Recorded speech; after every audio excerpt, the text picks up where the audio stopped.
Hi everyone, and welcome to week 3 and the module The Air We Breathe. This week we are going to delve into air pollution, and we are going to also talk about the periodic table, chemical equations, and we'll also spend some time on a current event article so you can relate what's going on now with the information you just learned. Alright, well, let's get started. Okay, so first of all, what does air pollution or smog do? Why do we care about it? It can do a variety of things, and none of them are pretty much good. To give a few examples, acid rain, for instance, can destroy monuments, structures. It can also destroy the environment, lakes, it can actually clean the lake so much that everything dies in it. It can also destroy plants themselves. They get, for example, ozone. It weakens the immune system of the plants, and they actually just end up getting sick easier and end up dying. Also visibility, it's harder to see, and that could be bad for driving or even planes. And also it's not pretty, right? It's, in terms of health, it can be pretty bad. Acute asthma attacks are more common in high smog days. And also children that grow up in areas with high pollution have higher rates of getting asthma in the first place. And not only asthma, but you also look at higher rates of cancer, heart disease, lung diseases. So, it can be pretty nasty. Here's just a diagram to emphasize the health effects of air pollution. If you look on the pie charts on the left-hand side, this is in Winnipeg. It's an unpolluted area, relatively unpolluted area, while St. Louis is a large city and it's polluted, has bad air. If you look at the left side, this light color means negative. The darker you get, the more you go from mild to moderate to severe, and that's basically the incidence of emphysema. So the darker the color, the more emphysema.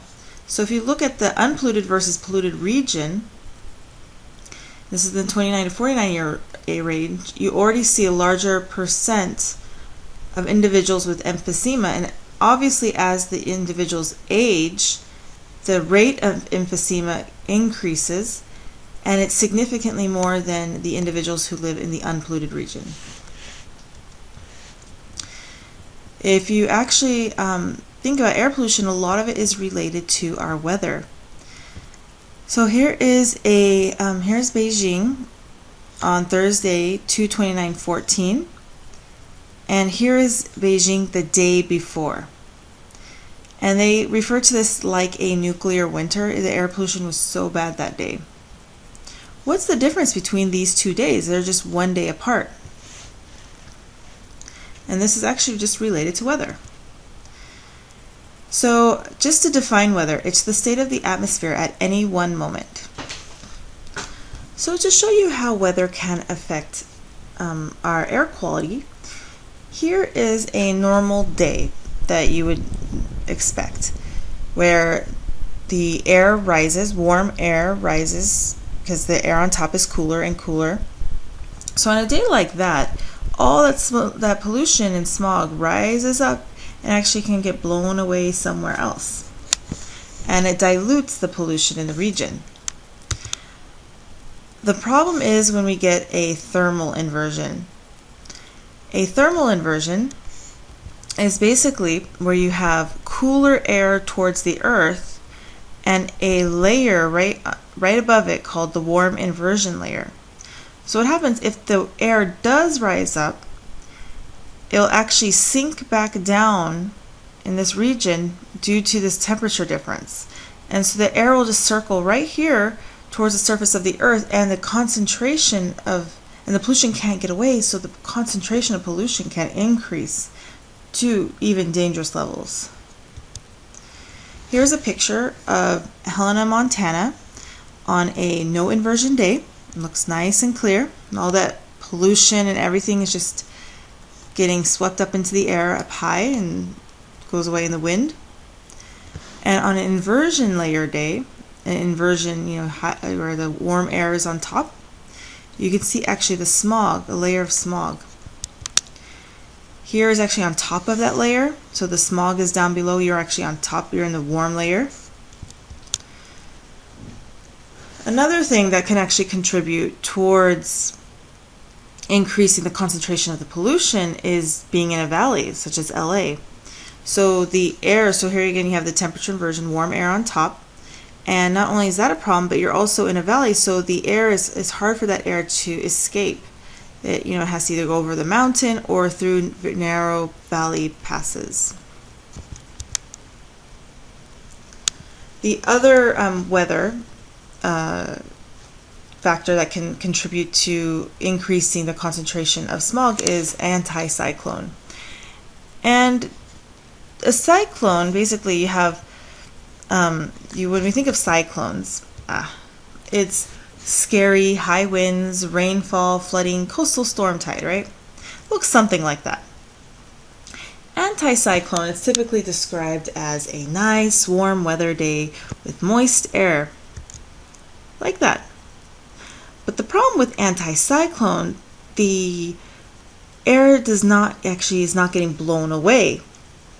Instead, the air kind of sits still in your area, and so if you have an inversion and an anticyclone event, your air is sinking down low and it's not getting swept away by winds outwardly.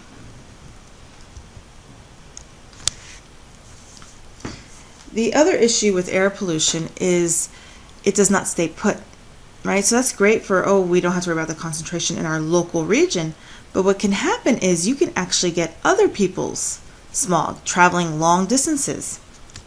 For example, here on the Grand Canyon on a clear day, there's not many people who live there. There are some people who live there, but the population is very, very low. There's not a lot of traffic there, but you can still get the Grand Canyon on a smog day, and that's just because the smog is traveling from another place. Beijing is one of the worst places in the world for air pollution. People actually wear masks there to help help filter some of the terrible air. And in this image from NASA, you can't even really see Beijing because the smog is such a thick layer. Now, if you look at this image, here's China and Taiwan over here. This is the ocean, and this is what we call the corridor of haze. This is actually smog getting blown away from China. And I hope you can guess where that smog might be going, but it's getting blown away from China into the ocean, and that's just showing you that air pollution travels. All right. So that is just a brief introduction of air pollution and how it travels, how it can be impacted by weather conditions. And all right, we will finish up this chapter with details again on the periodic table and chemical equations, and then we'll talk about the actual components of air pollution. Okay, all right, I will see you later.